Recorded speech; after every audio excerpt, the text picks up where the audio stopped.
In February 2025, a field office in Michigan submitted a request for cultural resources review through the state's Cultural Resources SharePoint platform.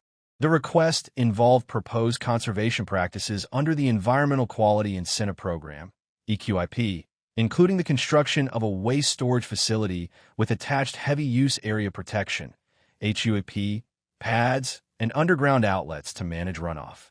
All activities were planned on an existing farmstead and cropland. Given that the site contained multiple structures over 50 years old, including a residence, the NRCS Cultural Resources team initiated a Section 106 compliance review under the National Historic Preservation Act. A desk-based archaeological sensitivity analysis identified a moderate potential for archaeological deposits, prompting the need for an on-site field evaluation.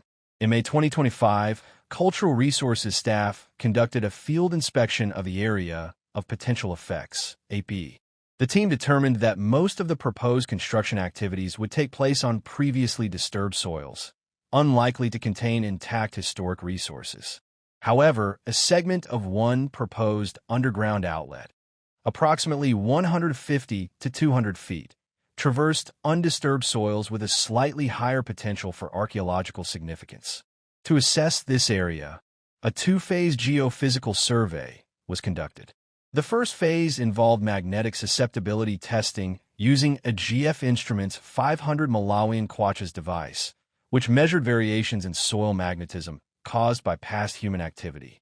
The data collected showed no anomalies consistent with archaeological deposits, eliminating the need for a second phase involving ground-penetrating radar, GPR.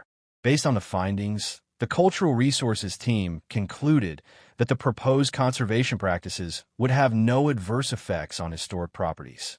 However, the team advised that any changes in scope or discovery of artifacts during construction would require additional review following NRCS-MI construction discovery procedures. Your local NRCS team is here to serve you. Thank you. USDA is an equal opportunity provider, employer, and lender.